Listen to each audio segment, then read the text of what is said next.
So now we're going to go into a little more fun section here and just talk about some common questions that we get from dry needling in clinic or out of clinic.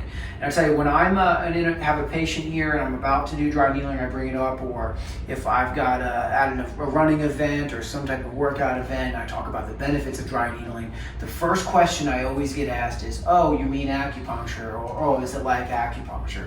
So Nate, when a person asks you, "Is dry needling like acupuncture?" how do you respond to that?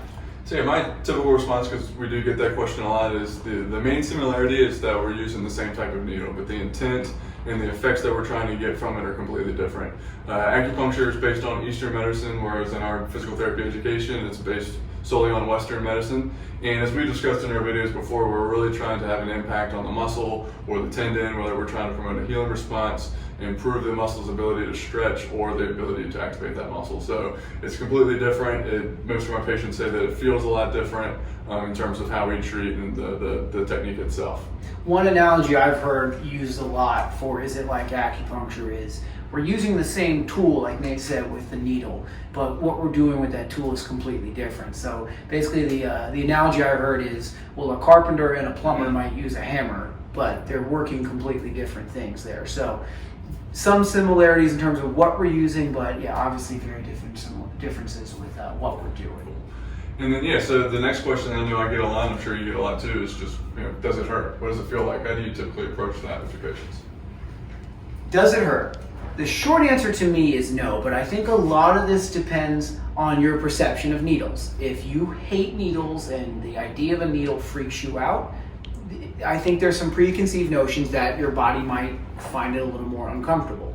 I think also it depends on where we're going, what kind of needle, in terms of how deep in the muscle we're going, what muscle is being targeted. Some are a little more sensitive than others. The palm of your hand would obviously be a little more sensitive than, say, your deltoid or your trap.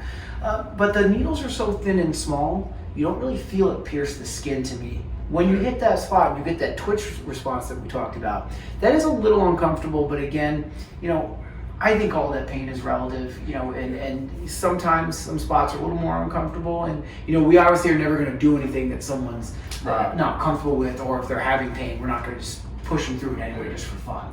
And I think some of my patients, more often than not, like I said, does it feel good? It doesn't feel great. It's like getting a massage, but more often than not, my patients just say it's just a weird feeling. It's hard. It's something that you haven't really experienced before, but a lot of times I've had patients that say they understand that what's going on is helpful. So kind of with that understanding, they know that this discomfort that they're experiencing isn't going to lead to any long-lasting pain or any actual damage to the muscles that we're treating. So that allows patients to tolerate it a lot better and not really have any issues. No doubt. It's not something I would do on Friday nights for fun, but with the results that you get, I think the juice is worth the squeeze on that one. Yeah. So another more cautionary question I get a lot is, are there any side effects, anything I should be worried about afterwards? So in terms of that, kind of how do you respond to that? Right, so minimal side effects, you're going to expect a little bit of soreness following, especially on the intensity of the twitch responses that we're getting from the muscle. There is a slight chance for a bruise, which we oftentimes will be able to tell you if that's going to occur, because we'll have to apply a little hemostasis, try to put a little pressure so that the bleeding stops quickly as possible. Going to be a little tender to the touch. Oftentimes I always tell my patients that to me, it feels like you had a really good workout in a really small spot, and a lot of my patients, our patients in general, know what that feeling is like. It's just very concentrated DOMs. Exactly. For sure. Exactly. And then kind of lead into that, another question that makes me think of that we get a lot is, can you work out after you have dry needling? Not only can you work out, but I think you should, because my big thing is, I want to know, do what we do in clinic make a difference? Especially if you're coming in, you're going in your overhead lifting workouts, for example, and you're saying, when I get to press 5 with a 35 or heavier, I start to feel that pain in my shoulder. Unless we think that tendon's about to snap, which 90% of the time I don't think we're dealing with that patient when we walk in from the gym, I think, I want to know, did what we do help? Because again, we're stressing muscle load, we're stressing muscle extensibility after we needle, so I want to know, did we make a positive effect?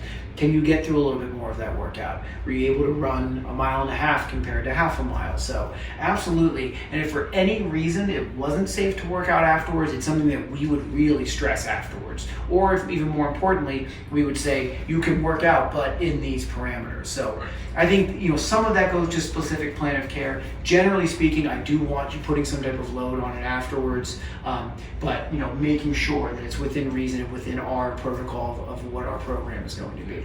And I think another way to maybe kind of reiterate what Brian is saying too is we talked about a reset. We're resetting a muscle, we're improving the muscle's state, ability to work efficiently and effectively. So that's where the exercises are important. The more we load that muscle effectively with proper form, the more likely the effects of the needling are going to sustain themselves a little bit longer until we get you in for the next time to continue to try to add upon the effects that we're getting. Absolutely.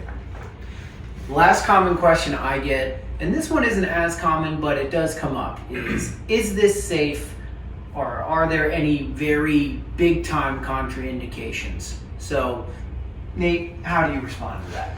So, yeah, very safe. I mean, there aren't any known major complications from dry needling that I've heard, at least from a physical therapy standpoint, and how we've treated it. But biggest contraindications, things that we want to consider is one, as we discussed earlier, if an individual is coming in and they have a known phobia of needles, they just do not like the thought of having a needle stuck into their muscles, then that's an immediate contraindication. It's something that we won't force upon the patients at that time. Might revisit it down the line if things, we continue to feel like they're going to benefit from it.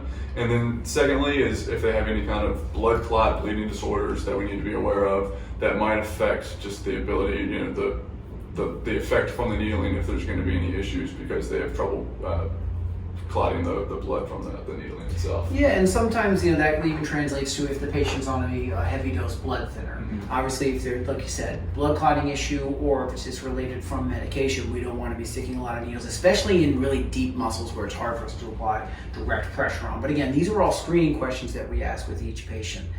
Nate, when you were talking earlier about needle phobia, that's one that I really think is a big one for people to address and just be honest about, because I can tell you I've had some experiences in clinic where someone with a big needle phobia, when I ask that question, do you have any issues with needles, they say no, but when this process starts, people get a little upset, and then they have again, that adverse reaction I think comes from preconceived notions. So if you have that needle phobia, you hate needles, be upfront about it. We can always try something else, or we can kind of modify how we do things. There's always a way around things like that. For sure.